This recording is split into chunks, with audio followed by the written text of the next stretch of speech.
ได้ไร้ลับสมัครสมานจะทำการสิ่งใด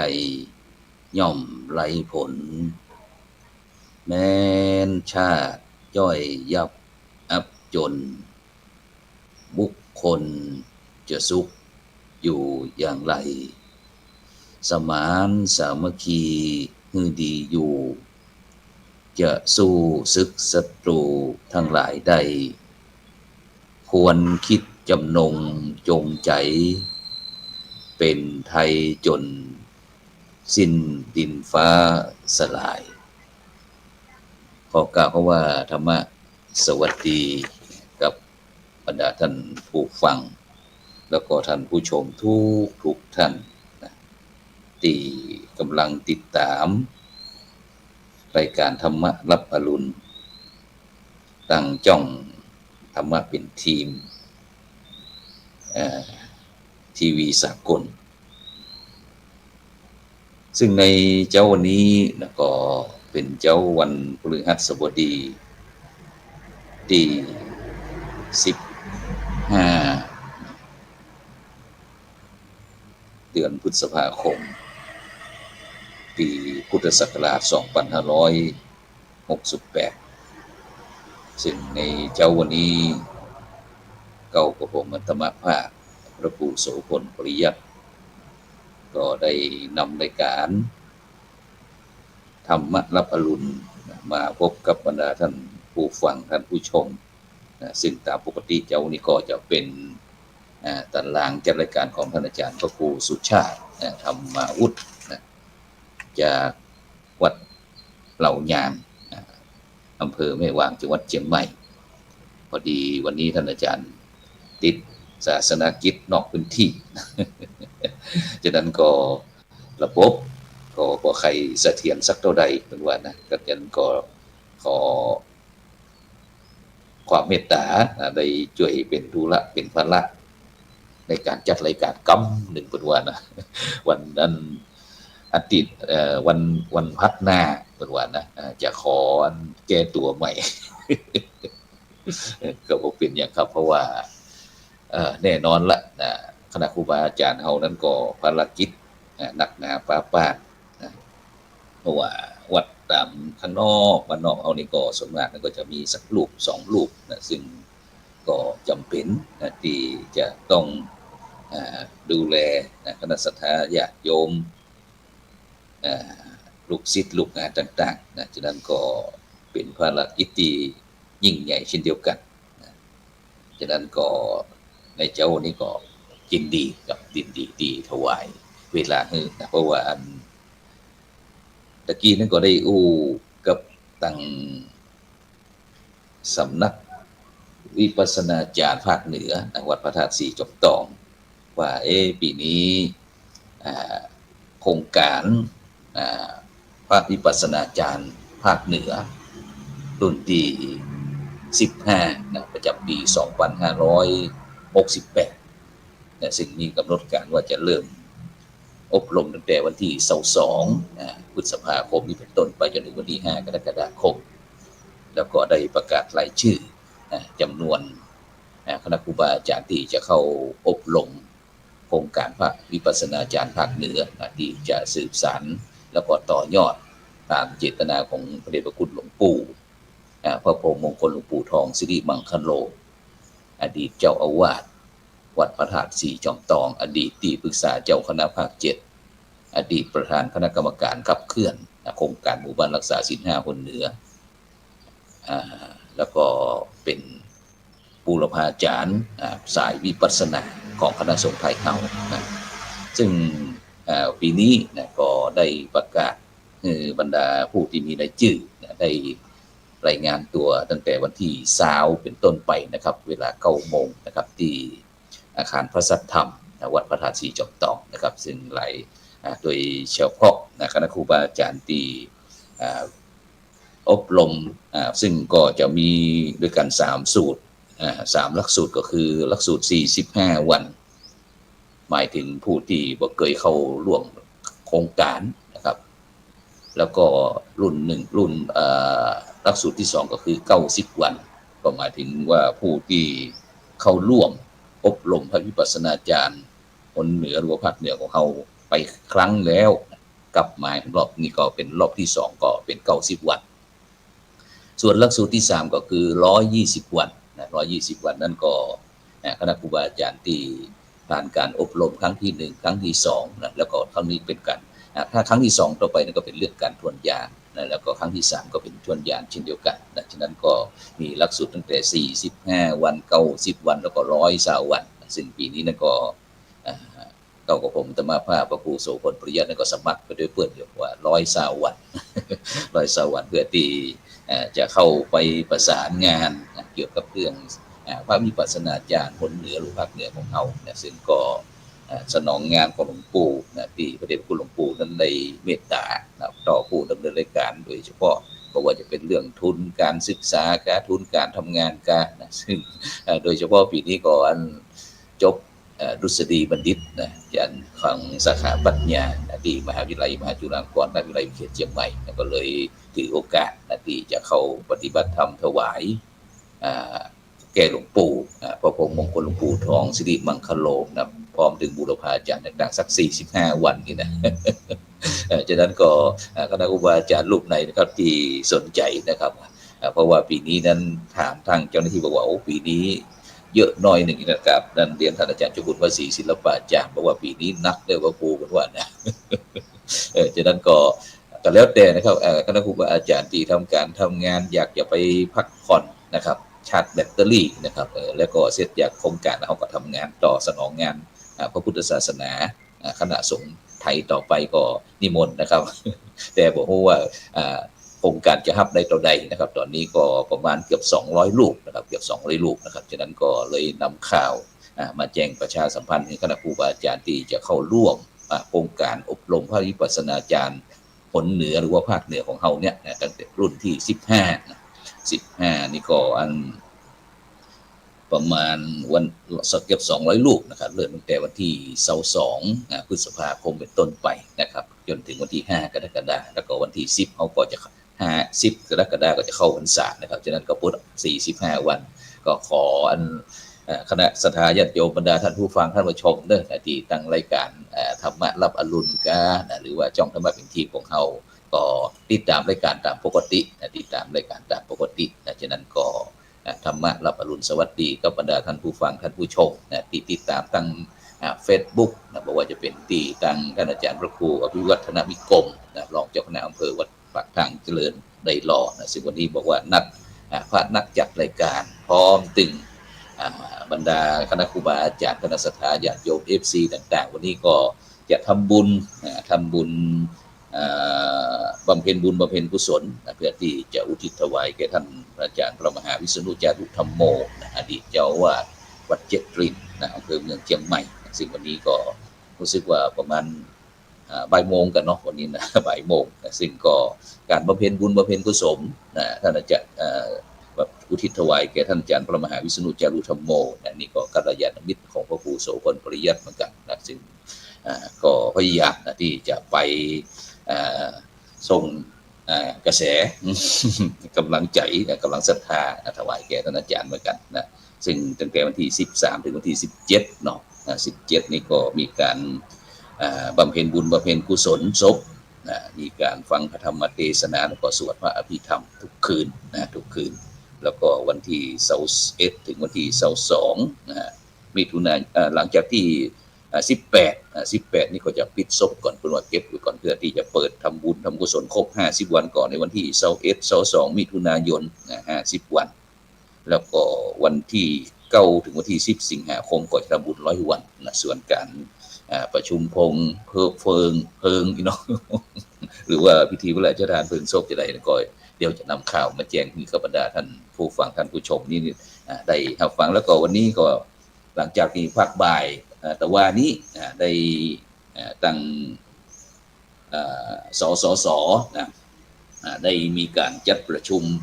เกี่ยวกับเรื่องการงดสูบบุหรี่ในวัดในสถานศึกษาแต่ว่านี่ก็สสนั่นเพิ่นก็ได้มา จัดการประชุมประจำปีที่โรงเรียนดอยสะเก็ดพดุงศาสตร์วัดหนองบัวอำเภอดอยสะเก็ดจังหวัดเชียงใหม่ของเราแต่ว่านี่ก็ตั้งคณะครูบาอาจารย์เขาก็ได้นำเสนอตั้งแต่เกี่ยวกับเรื่องพระกีฬานุปถาของปัญหาในการทำงานเป็นที่ใดพ้องก็ได้สนทนากันแล้วก็ทางสสนั่นก็รับปากไปแล้วก็ได้สนับสนุนเรื่องงบประมาณของในการเสริมเติมเต็มโดยเฉพาะพระกีฬานุปถานี่ก็การดูแลสุขภาพของพระสงฆ์ก็มีความสำคัญเช่นเดียวกันแล้วก็ในภาคบ่ายวันนี้เดี๋ยวก็จะได้ไปเป็นถวายกำลังใจกับคณะครูนักเรียนคณะผู้บริหารโรงเรียนบาลีสาธิตมหาวิทยาลัยมหาจุฬาลงกรณราชวิทยาลัยเขตเชียงใหม่วัดสันดอกเพราะว่าวันนี้ในภาคบ่ายเวลาประมาณบ่ายโมงเป็นต้นไปก็จะได้จัดปฐมนิเทศฉะนั้นก็บรรดาท่านผู้ฟังท่านผู้ชมอยากจะหันลูกพระลูกเด่นเต็มศาลาเนอะเจิญไปถวายเป็นกำลังใจแก่ลูกพระลูกเด่นก็ได้ศาลาหลวงมหาศาลาที่วัดสันดอกนั่นเฮาบ่เคยหันลูกพระลูกเด่นที่จะนักหนาป้านี่หรือว่าเมินละแต่วันนี้ลองไปพอเด้อวันนี้ก็โรงเรียนบาลีสาธิตมหาวิทยาลัยมหาจุฬาลงกรณราชวิทยาลัยเขตเชียงใหม่ซึ่งก็มีท่านอาจารย์พระมหาสมเกียรติอรุโนผู้อำนวยการโรงเรียนแล้วก็มีคณะครูบาอาจารย์นั้นก็ได้เป็นธุระภาระในการจัดการศึกษาซึ่งในปัจจุบันนี้ตั้งแต่ประถมศึกษาชั้นที่1จนถึงชั้นม.6ในปีนี้ซึ่งประถมถึงมัธยมบรรดาท่านผู้ฟังทั้งหลายนี่ก็คือความก้าวหน้าของการจัดการศึกษาของคณะสงฆ์ไทยเฮาโดยเฉพาะคณะสงฆ์จังหวัดเชียงใหม่ของเฮาก็เป็นต้นเป็นแบบของคณะสงฆ์ไทยซึ่งไม่ว่าจะเป็นโครงการหมู่บ้านรักษาศีล5วัดประชารัฐสร้างสุขหน่วยอบตต่างๆนี่คณะสงฆ์ไทยทั้งหมดก็ส่วนมากก็จะมาดูที่ภาคเหนือของเฮาโดยเฉพาะเมืองเชียงใหม่นี่ก็คือบทบาทผลงานของเจ้าคณะพระสังฆาธิการของเฮาที่มีความเข้มแข็งแล้วก็มั่นคงยั่งยืนที่บูรพาจารย์เขาตั้งแต่อดีตจนถึงปัจจุบันได้ก่อสร้างห้างแปลงได้ร่วมกันสร้างผลงานเพื่อความสุขของพี่น้องพุทธบริษัทฉะนั้นก็ในเจ้าวันนี้ก็ได้นำนานาสาระธรรมะขององค์พระสัมมาสัมพุทธเจ้าช่วงนี้ก็จะออกอากาศแทนคณะครูบาอาจารย์สักหน่อยเพราะว่าเริ่มหน้าฟ้าหน้าฝนแล้วก็คณะครูบาอาจารย์เขาก็ภารกิจนักหนาประป่างซึ่งแต่ว่านี้ก็ได้อู้ถึงเรื่องการภาวนาการภาวนาที่โดยเฉพาะเรื่องการพัฒนาซึ่งการพัฒนาอย่างในพุทธศาสนาเขาคำว่าพัฒนาแปลว่าภาวนาฉะนั้นคำว่าภาวนานี่ก็แปลว่าการเจริญทำให้เป็นทำให้มีขึ้นการศึกษาอบรมการพัฒนาทุกสิ่งทุกอย่างให้เกิดความก้าวหน้าบอกว่าจะเป็นเรื่องกายภาวนาก็คือเรื่องการพัฒนากายพัฒนากายปรับปรุงพัฒนาให้มันเจริญงอกงามขึ้นด้วยกุศลธรรมต่างๆนี่เรื่องกายภาวนาส่วนศีลภาวนาก็หมายถึงการพัฒนาศีลการพัฒนาความประพฤติการควบคุมกายวาจาใจให้อยู่ในกรอบในกฎในระเบียบในกฎกติกากฎหมายบ้านเมืองนี่แหละแล้วก็จิตภาวนาก็คือเรื่องการพัฒนาจิตฝึกอบรมจิตให้เกิดความเข้มแข็งมั่นคงนักแน่นมั่นคงแล้วสุดท้ายก็คือเกี่ยวกับเรื่องปัญญาภาวนาซึ่งปัญญาภาวนานี่ก็ได้แก่การพัฒนาความคิดให้เข้าใจในสิ่งต่างหลายตามความเป็นจริงบอกว่าจะเป็นโดยเฉพาะคนบอกว่าถ้าเรารู้ทุกสิ่งทุกอย่างเป็นไปตามกฎของพระไตรลักษณ์ก็คืออนิจจังความบ่เที่ยงทุกขังทนอยู่บ่ได้อนัตตาบ่เป็นไปตามอำนาจเมื่อเฮาฮู้เต้าฮู้ตันตามความเป็นจริงว่าทุกสิ่งทุกอย่างเป็นอนิจจังบ่เที่ยงแล้วก็ได้เกิดความเบื่อหน่ายเกิดคลายวางลงโปร่งได้โปร่งตกอีกบ่ยึดมั่นถือมั่นอันเป็นที่มาแห่งความทุกข์ทั้งหลายทั้งมวลทุกข์มีเพราะยึดทุกข์ยืดเพราะอยากทุกข์มากเพราะปล่อยทุกข์น้อยเพราะหยุดทุกข์หลุดเพราะปล่อยเพราะฉะนั้นเนี่ยบรรดาพ่อแม่พี่น้องบรรดาท่านผู้ฟังทั้งหลายโดยเฉพาะในวันที่19นี้ก็จะเป็นวันอัฐมีบูชาเป็นวันถวายพระเพลิงสรีระของพระพุทธเจ้า เมื่อ2,000 กว่าปีที่ผ่านมาฉะนั้นก็ประเทศไทยเขาก็เริ่มมีการรื้อฟื้นในการที่จะทำคือพี่น้องพุทธบริษัทเนี่ยได้รำลึกนึกถึงเรื่องหลักธรรมในทางพุทธศาสนาของเขาเช่นเดียวกันแม้แต่องค์พระสัมมาสัมพุทธเจ้าก็บ่สามารถที่จะพ้นจากกฎใดรักใดฉะนั้นเนี่ยบรรดาท่านผู้ฟังทั้งหลายจึงโดยเฉพาะการที่พี่น้องพุทธบริษัททั้งหลายเนี่ยได้เข้าใจความเป็นไปของโลกธรรมของสังขารของสรรพสิ่งว่าล้วนอนิจจังถ้าเฮาฮู้เต่าฮู้ตันทีนี้ก็อยู่สบายไปก็ลำสะดวกอยู่ก็บ่ลำบากยากก็บ่ลำเข็ญแต่ในช่วงที่เฮายังมีลมหายใจอยู่อยากจะให้พ่อแม่พี่น้องบรรดาท่านผู้ฟังทั้งหลายได้หยุด5อย่า4ซึ่งคำว่าหยุด5อย่า4เนี่ยเป็นเรื่องที่อยากจะให้ท่านผู้ฟังทั้งหลายเนี่ยได้ตีความเป็นอย่างอื่นมุ่งเพียงเพื่อให้เกิดความเข้าใจจำง่ายเข้าไปนำไปสามารถที่จะนำไปปฏิบัติได้สะดวกซึ่งจะเกิดผลทั่วหน้าก็คือ5หยุดเนี่ยหยุด5ก็คือ1หยุดจากการประหัตประหารชีวิตเบียดเบียนหยุดการเบียดเบียนซึ่งกันและกันในชีวิตและสังขารนี่คือหยุดที่1หยุดจากการประหัตประหารส่วนหยุดที่2เนี่ยหยุดจากการลักขโมยหยุดเบียดเบียนกันทางกรรมสิทธิ์ทรัพย์สินเงินทองต่างๆแม้กระทั่งทรัพย์สินทางปัญญาด้วยบรรดาท่านผู้ฟังทั้งหลายส่วนหยุดที่3หยุดจากการผิดประเวณีก็คือหยุดบีบคั้น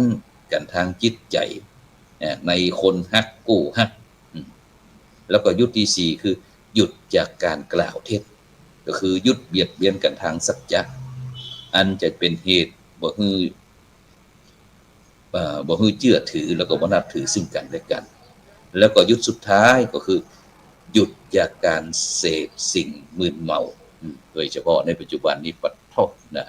สัปปะข้ามตึงน้ำโขงข้ามตึงน้ำสายข้ามตึงโอ้ยมาทางอากาศพวกนี้บรรดาท่านผู้ฟังทั้งหลายเจ้าหน้าที่บ้านเมืองของเฮาจนต้องเสียสละทุกสิ่งทุกอย่างฉะนั้นก็อยากจะให้บรรดายุวชนเยาวชนหรือว่าคนรุ่นใหม่เนี่ยที่หลงทางไปในทางสิ่งบ่ดีต่างๆสิ่งเสพติดของสุรามึนเมาทั้งพวกนี้อยากจะให้ใจสติปัญญาเข้ามาพิจารณาว่าหยังกินไปแล้วเป็นประโยชน์หยังกินไปแล้วบ่เป็นประโยชน์มีแต่โทษเนี่ยเป็นสิ่งที่คนรุ่นใหม่ควรจะมาพิจารณาไตร่ตรองถึงการดำเนินชีวิตของคนเฮาฉะนั้นเนี่ยสังคมจะอยู่ดีมีสุขทุกคนอยู่ร่วมกันด้วยไมตรียินดีในชีวิตของตนบ่สับสนในการประเวณีเปล่งวาจีด้วยศีลสัตย์แล้วก็เคร่งครัดด้วยความไม่ประมาทแล้วก็อย่าสี่ที่หมายถึงอย่างอย่าทะเลาะเบาะแว้งกันหรือว่าอย่ากัดกันซึ่งวันนั้นเป็นพระราชดำรัสของพระบาทสมเด็จพระเจ้าอยู่หัวในหลวงรัชกาลที่9ได้พระราชทานแก่คณะบุคคลผู้บริหารประเทศและพระสงฆ์นิกรชาวไทยทุกหมู่เหล่าที่เข้าถวายพระพรชัยมงคลในมหามงคลวโรกาสวันเฉลิมพระชนมพรรษาเมื่อวันที่4ธันวาคมที่ก่อนที่พระองค์ท่านยังมีพระชนชีพอยู่ก็คือบอกว่าอย่าที่1ก็คืออย่าทะเลาะเบาะแว้งขัดแย้งแข่งดีกันอย่าจิกอย่าตีกันอย่าโจมตีกันนั่นคืออย่าที่1ส่วนอย่าที่2ก็คืออย่าโกรธกันอย่าประทุษร้ายกันจงมีความเมตตาความปรารถนาดีปรารถนาสุขต่อกันและกันแล้วก็อย่าที่3คืออย่าเกลียดกันอย่าชิงชังอย่าอาฆาตอย่าพยาบาทจองเวรซึ่งกันและกันโดยเฉพาะเรื่องการจองเวรนี่นะบรรดาท่านผู้ฟังทั้งหลายเป็นการจองเวรมันบ่ใช่ว่าจะหมดแต่ชาตินี้นะแม้แต่ชาติอื่นๆชาติอื่นก็ต้องข้ามภพข้ามชาติฉะนั้นเมื่อเฮามีลมหายใจอยู่เนี่ยถ้าผู้คนใดท่านใดมีสติมีปัญญาเนี่ยจงให้อภัยซึ่งกันและกันซึ่งโดยเฉพาะเรื่องการให้อภัยนี่นะโอ้โหบรรดาท่านผู้ฟังทั้งหลายเป็นเรื่องที่ยากมาก โดยเฉพาะพุทธบริษัททั้งหลายที่เข้าบ่ถึงธรรมนะบ่ได้อยู่ในศีลกินในธรรมนะถึงแม้จะอยู่ในวัดในวาก็เช่นเดียวกันนะถ้าเฮาบ่เข้าถึงแก่นแท้แล้วก็มันวางลงปลงยากนะอันนั้นก็ของกูอันนี้ก็ของกูเสาวิหารก็ของกูอุโบสถก็ของกูพระธาตุก็ของกูอีน่ะอายังก็ของกูหมดโรงเรียนก็ของกูตำแหน่งก็ของกูเงินก็ของกูผลสุดท้ายแล้วลองเขาเถอะนะแม้แต่องค์พระสัมมาสัมพุทธเจ้าก็ยังผลสุดท้ายก็มีแต่บุญงามความดีหรือว่าบุญกุศลอันที่จะติดตามเข้าไปและสุดท้ายก็คืออย่าแกล้งกันอย่าแกล้งตรงนี้หมายถึงกีดกันอย่ากันแกล้งให้เสียประโยชน์ซึ่งกันและกันเมื่อทุกคนบอกกีดกันบอกโกรธกันบอกเกลียดกันบอกแกล้งกันแล้วมือทำอะไรอย่างจงหันมาเกี่ยวกันแล้วก็มากอดกันเหมือนกับแล้วก็ทุกท่านจะพบความสุขความเจริญฉะนั้นการอูจาด้วยไมตรีจิตมิตรภาพก็ให้เกิดความซาบซึ้งบ่เศร้าใจให้เกิดความเข้าใจบ่คัดใจนะหรือว่าคัดแย้งหรือว่าคำว่ากอดกันก็คือฮักกันกลมเกลียวเป็นน้ำหนึ่งใจเดียวกันอูง่ายก็คือฮักกันเหมือนพี่ดีกันเหมือนน้องปรองดองกันเหมือนญาตินะอย่างที่ตั้งคณะสงฆ์ไทยเฮาโดยเมื่อปี2557ตั้งคณะรัฐบาลไทยโดยการนำของพลเอกประยุทธ์จันทร์โอชานะหัวหน้าคณะผู้ปฏิวัติก่อนนั่นแหละเป็นรัฐบาลได้นำความเข้ากราบถวายพระเดชพระคุณหลวงพ่อสมเด็จพระมหาราชมังคลาจารย์ซึ่งตอนนั้นเป็นผู้ปฏิบัติหน้าที่สมเด็จพระสังฆราชว่าในประเทศชาติเราในปัจจุบันเนี่ยคนไทยเราเกิดความแตกแยกอย่างเนี้ยจะได้ดีอย่างเนี้ยจะได้ดีซึ่งโดยเฉพาะนะจะเนี้ยจะได้ดีโดยเฉพาะที่ในปัจจุบันเนี่ยในปัจจุบันเนี่ยมีปัญหาเกิดขึ้นในบ้านในเมืองคนไทยแตกแยกแบ่งฝักแบ่งฝ่ายกูดีมึงบ่ดีกูดีมึงเด่นคัดแย้งกันซึ่งกันและเป็นสีนั้นสีนี้ต่างๆทำให้เกิดความทุกข์แก่พี่น้องประชาชนคนไทยส่วนนักก็เลยพระเดชคุณหลวงพ่อสมเด็จพระมหาราชมังคลาจารย์ผู้ปฏิบัติหน้าที่สมเด็จพระสังฆราชสมัยนั้นก็เลยมีโครงการ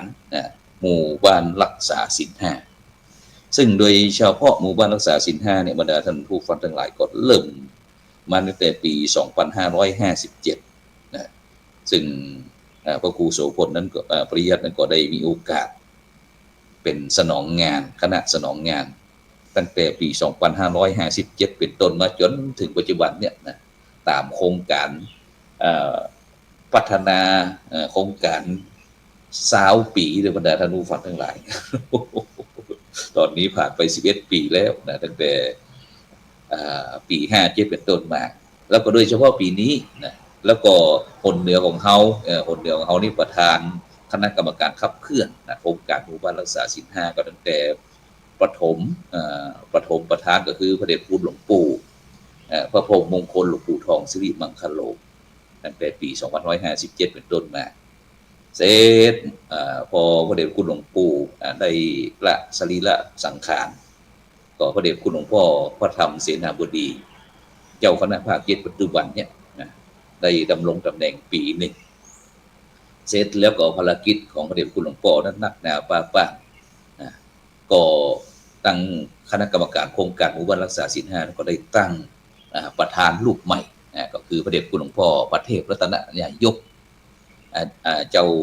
คณะจังหวัดลำพูนเจ้าวัดพระธาตุริพุชัยตั้งแต่วัดนั้นเป็นต้นมาจนถึงปัจจุบันเนี่ยนะแล้วก็ขอคือพระครูโสพลได้ช่วยเป็นเลขานุการคณะกรรมการโครงการหมู่บ้านรักษาศีล5นะซึ่งก็ได้มีการทำงานนะร่วมกับคณะกรรมการโดยดีตลอดมานะเพราะว่าจะเป็นเรื่องการที่จะสำรวจดูเข้าไปตรวจเยี่ยมหมู่บ้านรักษาศีล5ต้นแบบ16จังหวัดภาคเหนือในบรรดาท่านผู้ฟังทั้งหลายตั้งแต่นครสวรรค์ขึ้นมาจนถึงสุดแดนสยาม เพราะว่าจะเป็นตั้งแม่ฮ่องสอนก็เจียงไฮ้ก็อย่างต่างๆแล้วเนี่ยนะ11ปีเข้ามาแล้วนะฉะนั้นปีนี้ก็ย่างเข้าปีที่12แล้วกันเนาะปีนี้นะซึ่งปีนี้นั้นก็เช่นเดิม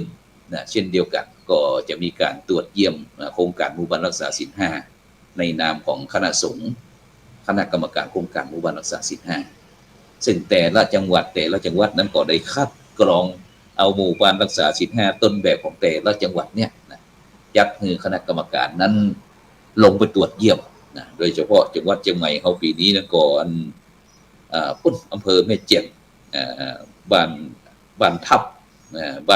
ตำบลต้าผาอำเภอแม่เจียงจังหวัดเชียงใหม่ปีแล้วนี่เป็นที่อำเภอฮอดปีแล้วนี่บ้านฮอดแล้วก็เป็นแชมป์ของคนเหนือด้วยนะปีแล้วนี่ฮอดของบ้านกองหินบ้านกองหินที่อำเภอฮอดก็เป็นหมู่บ้านรักษาศีล5ต้นแบบของคณะสงฆ์คนเหนือของเฮานะง่ายว่าเป็นแชมป์คนเหนือก็เป็นระดับประเทศนะซึ่งก็จะมีการต่อยอดโครงการต่อยอดที่โครงการทุนเราเรียนหลวงนะที่พระบาทสมเด็จรัชกาลที่9นะในหลวงรัชกาลที่9ได้สร้างโครงการไว้นะแล้วก็ในหลวงรัชกาลที่10มันก็จะต่อยอดจากพระบิดาของเพิ่นนะจากนั้นก็จะมีการจัดงานก็คงประมาณวันที่2 3 4นะกรกฎาคมนะซึ่งบ่ฮู้ว่าจะไปได้ก็นะเพราะว่ายังอยู่ในช่วงอบรมพระวิปัสสนาจารย์ที่วัดพระธาตุสีจอมทองนะฉะนั้นก็ปีนี้ก็จะเริ่มเข้าพรรษาวันที่10เนาะ11วันที่10เนี่ยวันอาสาฬหบูชาเนาะส่วนมากเขาจะคุ้นเคยว่าวันเข้าพรรษา